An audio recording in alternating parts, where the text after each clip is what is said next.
Hello everyone, welcome back to my channel. दोस्तों, आज के इस वीडियो में मैं बात करने वाला हूं कि जो लोग वेल्डिंग क्यूसी हैं, यानी कि क्यूसी इंस्पेक्टर या आप बोल सकते हैं क्यूसी इंजीनियर, तो जो लोग वेल्डिंग के फील्ड में क्यूसी हैं उसमें देखिए क्या क्या काम होता है, थोड़ा बहुत इसके बारे में मैं बात करूंगा। और उसके बाद मैं अभी बात करने वाला हूं कि जैसे क्यूसी का हम लोग काम करते हैं तो क्या क्या बीच में प्रॉब्लम आ सकता है। ठीक है, तो अभी मैं थोड़ा सा आपसे बात कर लेता हूं कि जैसे क्यूसी इंजीनियर आप एक हैं या क्यूए क्यूसी इंजीनियर हैं, तो एक तो जैसे वैकेंसी जो निकलता है ना जो वेल्डिंग क्यूसी का, तो वेल्डिंग क्यूसी में आप जाते हैं, चाहे QC inspector, welding QC, QC inspector, welding inspector, ऐसे नाम से जो वैकेंसीज आते हैं तो उसमें आप चले जाते हैं। अब इसमें क्या होता है कि जो लोग वेल्डिंग क्यूसी का कोर्स किए रहते हैं तो बहुत सारे लोग हैं, जो ज़्यादातर जो लोग हैं वो साइट पे ही उनको काम मिलता है, और उसमें से जो कुछ लोग हैं वो लोग ऑफिस में भी काम करते हैं, यानी जो डॉक्यूमेंटेशन वर्क है वो ज़्यादातर जैसे प्रोसीजर वगैरह प्रिपेयर करना और क्लाइंट से अप्रूवल लेना। तो मेरा जो काम है उससे रिलेटेड आज बात करूँगा कि हम लोग अभी क्या प्रॉब्लम हम लोग का के साथ में आया हुआ है। जैसे कि हम लोग जब काम करते हैं तो काम तो फ्लो में चल रहा है तो ठीक है, लेकिन कभी कभी ऐसा प्रॉब्लम भी झेलना पड़ता है। अच्छा, जब आप साइट पे काम करते हैं तो साइट पे काम, जैसे आपको कुछ भी इंस्पेक्शन करना है तो आपको ऑफ़र किया जाता है, आप जाते हैं साइट पे।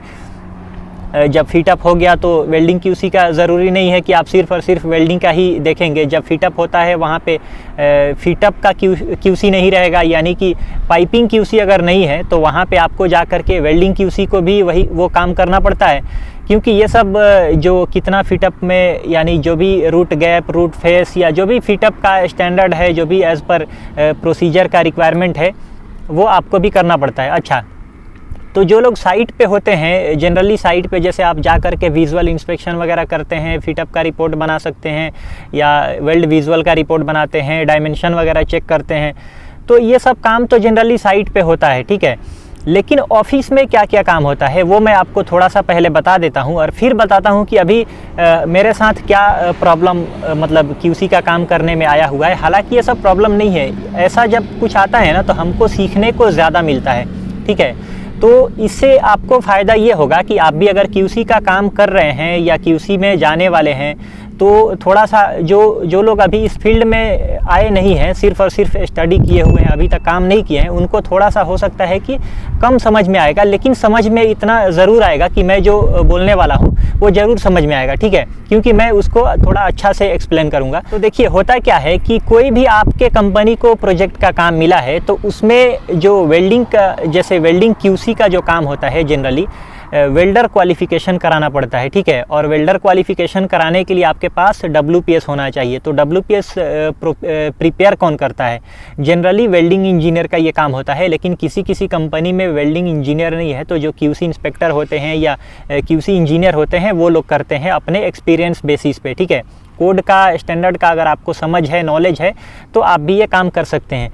तो इसमें होता क्या है कि अभी जो हम लोग को प्रोजेक्ट मिला है तो उसमें हम लोग के पास जो स्ट्रक्चरल जॉब है, जैसे ट्रेलर बनाने का काम है। ठीक है, तो इसमें जैसे बीम का हम लोग यूज़ कर रहे हैं, तो इसके लिए देखिए जो स्ट्रक्चरल जॉब जनरली जो होता है ना वो एज़ पर AWS D1.1 के हिसाब से हमारा WPS क्वालिफाइड होना चाहिए, और वेल्डर भी क्वालिफ़िकेशन वेल्डर का जो करना पड़ता है। कोई भी जॉब पे आप वेल्डर को अगर डालते हैं तो उससे पहले वेल्डर क्वालिफाई करना पड़ता है, यानी वेल्डर लोग का टेस्ट होता है। तो थोड़ा सा मैं डिटेल में इसलिए जाता हूँ कि जो लोग अभी ये सब जानकारी नहीं होगा उन्हें भी समझ में आए। तो पहले से वो हम लोग WPS प्रिपेयर किए होते हैं, नहीं तो एज़ पर प्रोजेक्ट रिक्वायरमेंट हम लोग को क्या करना पड़ता है, WPS बनाना पड़ता है। WPS होता क्या है ये भी थोड़ा सा बता दूं। वेल्डिंग प्रोसीजर स्पेसिफिकेशन, ये आप बोल सकते हैं एक कि ये एक रिटन फॉर्मल डॉक्यूमेंट होता है। ठीक है, जो कि वेल्डर को गाइड करता है, एक तरीका से आप बोल सकते हैं कि वेल्डर को ये गाइड करता है एक साउंड वेल्ड के लिए, मतलब इफ़ेक्टिव वेल्डिंग करने के लिए, माने अच्छा वेल्ड होने के लिए आपके पास एक प्रोसीजर है जिसमें कि सारे पैरामीटर उसमें दिए रहते हैं। कितना आपको करंट लेना है, कौन सा रॉड यूज़ करने का है, कौन सा मटेरियल पे कौन सा रॉड यूज़ करने का है, वो प्रोसीजर के हिसाब से ही वेल्डर वेल्डिंग करेगा ताकि वो अच्छा क्वालिटी का वेल्डिंग हो सके। ठीक है, तो एक जनरली मैं ये बता दिया कि ये एक रिटन डॉक्यूमेंट होता है। अब देखिए, कोई भी प्रोजेक्ट आपके कंपनी को मिलता है तो उस प्रोजेक्ट के लिए पहले WPS देखा जाता है, कौन सा मटेरियल यूज़ किया जाता है उसके हिसाब से। तो अब जो मटेरियल हम लोग के पास है, तो हम लोगों ने क्या किया था कि यहाँ पे प्रॉब्लम क्या हुआ है अभी वो बता रहा हूँ कि हम लोग जैसे हमारे पास एज़ पर AWS D1.1 ये एक अमेरिकन कोड है, ठीक है, और दूसरा है ASME सेक्शन 9 ये भी अमेरिकन है। लेकिन जनरली जो AWS D1.1 है ना, ये स्ट्रक्चर के लिए यूज़ किया जाता है और क्लाइंट भी प्रेफर यही करता है कि आपको इस प्रोजेक्ट के लिए AWS D1.1 के हिसाब से वेल्डर क्वालिफाई करना है। अच्छा, मैं दूसरे वीडियो में थोड़ा डिटेल में बात करूंगा, जैसे WPS बनता कैसे ये भी बता देता हूं थोड़ा बहुत, बाकी कभी डिटेल में इसके बारे में मैं बात करूंगा। तो WPS जैसे रिटन डॉक्यूमेंट है ना, इसको प्रिपेयर करने के लिए पहले हम लोग जिस मटेरियल के लिए, यानी हम लोग सेलेक्ट करते हैं कौन सा मटेरियल, कौन सा ग्रेड का मटेरियल होना चाहिए, तो उस मटेरियल के लिए थिकनेस वगैरह सब कुछ हम लोग चेक करते हैं, ग्रेड वगैरह कौन सा है और कौन कौन सा पोजीशन आएगा जब जॉब पे हम लोग वेल्डिंग करेंगे। तो उसके अकॉर्डिंग हम लोग एक WPS प्रिपेयर करने के लिए PQR रन कराते हैं, ठीक है, प्रोसीजर क्वालिफिकेशन रिकॉर्ड, यानी एक सैंपल टेस्ट पीस रेडी करते हैं, टेस्ट कूपन जिसको बोला जाता है। वो पाइप भी हो सकता है, प्लेट भी हो सकता है, एज़ पर रिक्वायरमेंट। हमारा जॉब पे जिस पोजीशन में वेल्डिंग करना होगा, प्लेट पे करना है, पाइप पे करना है या दोनों पे करना है, तो उसके हिसाब से हम लोग को सेलेक्ट करना पड़ता है। फिर उसके बाद हम लोग PQR रन कराते हैं, यानी वेल्डर जो है ना उस टेस्ट कूपन पे वेल्डिंग करेगा और जितने भी पैरामीटर हैं हम लोग उसको नोट डाउन करते हैं, यानी ट्रेवल स्पीड क्या है, करंट का रेंज क्या है, मतलब कितना से कितना करंट रूट पास के लिए, हॉट पास के लिए, फिलअप के लिए, कैपिंग के लिए, ये सब हम लोग नोट करते हैं। फिर विजुअल कराते हैं। फिर उसके बाद विजुअल में अगर पास हो गया तो रेडियोग्राफी होता है। रेडियोग्राफी के बाद अगर कोई भी मैकेनिकल टेस्ट रिक्वायर्ड है तो मैकेनिकल टेस्ट के लिए लैब में हम लोग वो पीस को भेजते हैं और लैब में जब ये पास हो जाएगा तब जाके WPS प्रिपेयर होगा और उसमें, यानी कि उसमें जितने भी इसेंशियल वेरिएबल हैं WPS में हम लोग डालते हैं और फिर बाद में वो जब अप्रूव हो जाता है तब वेल्डर क्वालिफिकेशन के लिए जाते हैं। ये तो जनरल एक बात हो गया, ठीक है। लेकिन अब बात करते हैं कि हम लोग के साथ जो प्रॉब्लम आया है वो प्रॉब्लम ये है कि हमारे पास WPS as per AWS D1.1 है, लेकिन हम लोग जो क्वालिफिकेशन किए हैं ना, तो इसमें देखिए क्या है कि AWS D1.1 में ग्रुप 1 का हम लोग के पास क्वालिफाइड जो मटेरियल है ग्रुप 1 का है। इसमें P नंबर वगैरह नहीं दिया हुआ है, नहीं होता है, ठीक है। तो इसमें ग्रुप 1 के लिए हमारा WPS क्वालिफाइड है। वैसे हम लोग पाइप पे क्वालिफाई किए थे ASTM A106 ग्रेड B पे। तो हमारा जो WPS है वो बेस मटेरियल हम लोग ग्रुप 1 से कोई भी मटेरियल ले सकते हैं। लेकिन देखिए AWS क्या है, ये अमेरिकन स्टैंडर्ड का मटेरियल इसमें दिया हुआ है। AWS जो कोड है ये अमेरिकन का है, अमेरिका वाला कोड है। और जो हम लोग को अभी मटेरियल हम लोग जो यूज़ कर रहे हैं, जो मटेरियल आया हुआ है, वो मटेरियल का ग्रेड मैं आपको बता देता हूँ कि S275 JR का मटेरियल है, S355 JR का मटेरियल है और S355 J2 का मटेरियल है। तो ये जो मटेरियल है ना, ये यूरोपियन स्टैंडर्ड का मटेरियल है, ठीक है। तो अब देखिए क्या प्रॉब्लम आया कि जो हम लोग ने वेल्डर क्वालिफिकेशन वगैरह वगैरह सब करके, तो हमने जब WPS PQR और वेल्डर क्वालिफिकेशन करके जब क्लाइंट को सबमिट किया तो क्लाइंट ने उसको रिजेक्ट किया। यहाँ पे अब देखने वाली ये बात है कि रिजेक्ट हुआ क्यों, क्योंकि हम लोग का जो बेस मटेरियल है सिर्फ और सिर्फ ग्रुप 1 के लिए है। लेकिन अमेरिकन कोड में, यानी कि AWS D1.1 में, उसमें ब्रिटिश स्टैंडर्ड का मटेरियल मेंशन नहीं किया हुआ है, ठीक है। तो क्लाइंट का कहना ये है कि आपको अब ये जो मटेरियल है अनअसाइंड मटेरियल है, यानी कि ग्रुप 1 में नहीं है।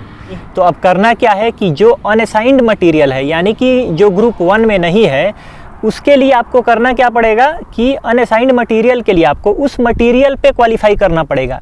जो कोड है यानी AWS D1.1 उसी का यूज़ करना है, लेकिन मटेरियल जिसके लिए हम लोग यूज़ करेंगे ना, उस मटेरियल के इक्विवेलेंट में कोई मटेरियल रहेगा, उसके लिए वो WPS वैलिड होगा, यानी एप्लीकेबल होगा। तो अभी हम लोग के साथ ये प्रॉब्लम आया, जैसे S275 JR हो गया, S355 JR हो गया, तो ये अनअसाइंड मटेरियल हो गया, ग्रुप 1 में नहीं दिया हुआ है। JR वाला जो है ये सब तो रूम टेम्परेचर पे इम्पैक्ट टेस्टेड होता है, ठीक है।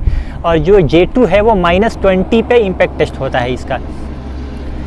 तो अब हम लोग किस पे करें, सब पे करेंगे तो कितना हम लोग को प्रोसीजर प्रिपेयर करना पड़ेगा। तो इसके लिए जो मतलब हमने जैसे अब थर्ड पार्टी से बात किया, तो थर्ड पार्टी कंपनी का जो QC है उनसे भी बात किया कि हम लोग को प्रिपेयर करना है, तो डिस्कशन हुआ। फिर जो क्लाइंट का QC है उनसे डिस्कस किया, तो वो लोग रेकमेंड किए कि जो क्लाइंट के QC है वो क्या बोले कि आप 355 S355 J2 मटेरियल पे करते हैं ना, तो S275 JR के लिए भी ये वैलिड हो जाएगा। ठीक है, हो सकता है कि जो लोग मतलब इसमें अगर काम नहीं किए होंगे, जो लोग साइट पे काम किए होंगे, अगर मटेरियल का उतना नॉलेज नहीं रहेगा तो थोड़ा सा ऊपर से जाएगा। ठीक है, लेकिन जो लोग एज QA/QC इंजीनियर या WPS प्रिपेयर किए होंगे उनको तो पूरा सब कुछ समझ में आ रहा होगा। और अच्छा, तो यहाँ पे हुआ क्या कि जो क्लाइंट के QC है उन्होंने क्या बोला, S355 J2 मटीरियल पे आप क्वालिफाई करते हैं तो बाकी का मटीरियल आपका लोअर जैसे S275 JR पे भी आप कर सकते हैं, मतलब उसके लिए भी वो WPS एप्लीकेबल हो जाएगा। फिर मैंने जब थर्ड पार्टी से बात किया तो थर्ड पार्टी वाले ने क्या कहा कि AWS D1.1 में ये मटेरियल ब्रिटिश स्टैंडर्ड का मेंशन नहीं किया हुआ है, यानी ग्रुप 1 में नहीं है, ग्रुप में नहीं दिया हुआ है। जिस मटेरियल पे हम लोग क्वालिफाई करेंगे उसके इक्विवेलेंट मटेरियल पे ही के लिए ही वो WPS वैलिड होगा, यानी उसका इक्विवेलेंट जो मटेरियल रहेगा उसी पे वेल्डिंग किया जा सकता है। वो जो WPS प्रिपेयर होगा सिर्फ और सिर्फ उसके इक्विवेलेंट के लिए। लेकिन S275 JR और 355 ये दोनों इक्विवेलेंट मटेरियल नहीं है। ठीक है, इसीलिए आप उस QC को पूछिए कि मतलब लोअर ग्रेड कहाँ पे लिखा है कि लोअर ग्रेड भी यूज़ कर सकते हैं। तो फिर मैंने क्लाइंट के QC को बात किया, उनसे फिर मैंने पूछा कि सर ऐसा है क्या कि हम लोग यूज़ कर सकता है, क्योंकि उन्होंने बोला था कि लोअर ग्रेड पे यूज़ कर सकते हैं। अनअसाइंड मटेरियल का अगर 355 पे करते हैं तो 275 JR पे भी कर सकते हैं।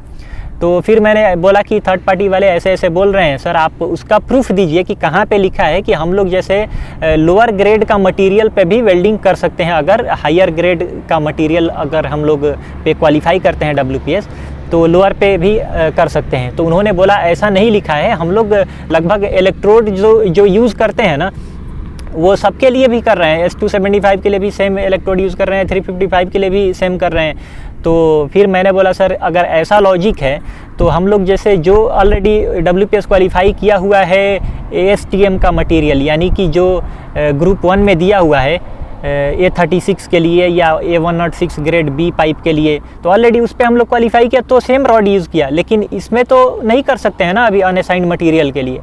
तो वैसे ही लोअर ग्रेड के लिए कोई ना कोई रेफरेंस तो होना चाहिए। तो उन्होंने बोला नहीं, लोअर ग्रेड का ऐसा कोई रेफरेंस नहीं है। तो फिर उनको भी थोड़ा डाउट हुआ कि वो मतलब यहाँ पे थोड़ा गलत मतलब उनको भी उतना आइडिया यहाँ पे नहीं था। ठीक है, तो फिर उन्होंने सजेस्ट यही किया कि आप ठीक है थर्ड पार्टी को साइन करना है, वो WPS जब प्रिपेयर होगा तो वो लोग पूरा कोड पूरा रेफरेंस वो लोग चेक करते हैं कि ऐसे तो साइन कोई करता नहीं है। तब जाके फिर यही बात हुआ कि S355 पे भी आपको क्वालिफाई करना पड़ेगा, 275 JR पे भी करना पड़ेगा। तो S355 J2 मटेरियल जो है इसका इक्विवेलेंट जो भी अब मटेरियल रहेगा और S275 JR का जो भी मतलब हम लोग क्वालिफाई अलग से करेंगे तो इसका जो भी इक्विवेलेंट मटेरियल रहेगा उसके लिए अब ये दोनों वैलिड होगा, मतलब दोनों के लिए क्वालिफाई करना पड़ेगा, यानी 2 WPS प्रिपेयर करना पड़ेगा। तब जा करके फिर वेल्डर जब क्वालिफाई करेंगे तो वेल्डर को भी 355 मटेरियल और S275 मटेरियल ये दोनों ग्रेड का मटेरियल पे हम लोग को वेल्डर भी क्वालिफिकेशन करना पड़ेगा, यानी वेल्डर का फिर टेस्ट करना पड़ेगा, फिर रेडियोग्राफी मैकेनिकल टेस्ट रिक्वायर्ड है वो करके तब जाके सब कुछ पास होगा, तब जाके वेल्डर लोग का कार्ड बनता है, फिर उनका सर्टिफिकेट बनेगा। तो ये चीज़ें थोड़ा सा कॉम्प्लिकेटेड आपको लग रहा होगा अगर आपने काम नहीं किया होगा। और तो वीडियो बनाने का मकसद सिर्फ और सिर्फ ये था कि अगर आप साइट पे काम कर रहे हैं एज QC इंस्पेक्टर या QA/QC इंस्पेक्टर, तो साइट पे होता है क्या है, हम लोग एज पर WPS फॉलो करते हैं। ठीक है, जो भी वेल्डिंग हो रहा है, जो भी फिट अप वेल्डिंग का काम हो रहा है एज पर WPS फॉलो किया जा रहा है कि नहीं। लेकिन हो सकता है कुछ WPS में भी गड़बड़ी हो सकता है। ठीक है, क्योंकि हम लोग जैसे प्रिपेयर करते हैं WPS या जो भी इंजीनियर या QA/QC टीम का जो भी मेंबर वो प्रिपेयर करता है तो उसके दिमाग में बहुत सारा मतलब वो कोड को पढ़ना पड़ता है और रेफरेंस एकदम देखना पड़ता है। तो हो सकता है कोई चीज़ उसमें छूट गया हो या देखने में भी मिस्टेक हो गया रहता है, ठीक है। क्योंकि यहाँ पे आप प्रिपेयर किए, अगला आदमी उतना ध्यान नहीं दिया, उसने भी साइन कर दिया, तो कुछ ना कुछ उसमें गड़बड़ी रह जाता है। तो अगर आप साइट पे वो चीज़ें, अगर आपके पास कोड का अच्छा नॉलेज है, आप भी अगर रीड करते हैं, कुछ भी उसमें लगता है कि ये चीज़ जानकारी में आता है कि ये गड़बड़ हुआ है, तो आप जा करके ऑफिशियली बात कर सकते हैं और उसका प्रॉब्लम का सलूशन निकल सकता है। तो साइट पे भी काम करने वाले का ये भी एक जिम्मेदारी होता है, ताकि आपको भी थोड़ा नॉलेज रहेगा, तब भी आप आगे जा करके और अच्छा काम कर सकते हैं। WPS में ये चीज़ें कहाँ से आया हुआ है वो आपको देखना ज़रूरी है, क्योंकि आगे चल करके जब आपको WPS प्रिपेयर करना पड़े तो आपको उतना मतलब पता नहीं चल पाएगा कोड में कहाँ से कहाँ लिया गया है। इसीलिए आपको थोड़ा कोड को पढ़ना चाहिए, रीड करना चाहिए। उससे बहुत आइडिया लगता है कि ये सब थिकनेस का रेंज कहाँ पे दिया हुआ है, डायमीटर कितना पे क्वालिफाई करेंगे तो मिनिमम टू मैक्सिमम कितना डाया, ये कौन सा टेबल में दिया हुआ है, कौन सा क्लाउज में क्या क्या दिया हुआ है। एक जनरली पूरा कोड बुक तो कोई नहीं पढ़ पाता है, क्यों, आपको इतना सारा रेफरेंस को फॉलो करना होता है कि हम लोग मेन चीज़ें ही देखते हैं। जब जब जो ज़रूरत पड़ता है उसके साथ में उसके मतलब क्या क्या नोट्स में दिया हुआ है वो सब रीड करके और ओवरऑल एक आइडिया मिलता है, ठीक है। पूरा बुक लाइन से तो कोई पढ़ ही नहीं सकता है, ठीक है, ये पॉसिबल ही नहीं है। आप काम करेंगे या पूरा वो पढ़ते रहेंगे, जब भी फ्री टाइम मिलता है आप पढ़ सकते हैं, लेकिन हाँ, जब जब जो ज़रूरत पड़ता है वो सब देखना चाहिए। तो बस यही मेरा कहने का मतलब ये था। साइट पे काम जो लोग करते हैं ना, बहुत सारे लोग को मैं देखा हूँ कि वो सिर्फ और सिर्फ WPS में जो है उसके अकॉर्डिंग होना चाहिए। बाकी WPS में क्या क्या चीज़ें दी हुई हैं, वो किधर से आया, कौन कौन सा रेफरेंस को फॉलो किया गया है, उस पर उतना फोकस नहीं रहता है। तो डिस्कस करने पे भी वो लोग को नहीं मालूम होता है, तो वो लोग कुछ खास मतलब नहीं रिप्लाई कर पाते हैं। तो उसके लिए फिर ढूंढना पड़ता है कि किससे मैं डिस्कस करूं ताकि ये सब का सलूशन मुझे मिल सके। जैसे कि अभी मेरे साथ ऐसा हुआ है, तो डिस्कशन के लिए मैं आदमी ढूंढता हूं किससे मैं बात करूं ताकि पता चल पाए कौन सा मटीरियल पे हम लोग अभी क्वालिफाई करेंगे, तो हमारा जो आगे काम जो है प्रोसीड कर पाएगा। क्योंकि क्लाइंट से भी पूछने पर वो लोग भी कभी कभी प्रॉपर रिप्लाई नहीं दे पाते हैं, वो लोग हमारे ऊपर ही छोड़ देते हैं कि तुम ही पता करके और उसका क्वालिफिकेशन कराओ। तो बस ये इसीलिए मैं सोचा, ज़रूरी समझा कि जो लोग QC फील्ड में काम करना चाहते हैं या कर रहे होंगे तो थोड़ा सा एक आइडिया मिलेगा। बस यही मैंने अपना आइडिया आपके साथ शेयर किया। ओके दोस्तों, थैंक यू वेरी मच।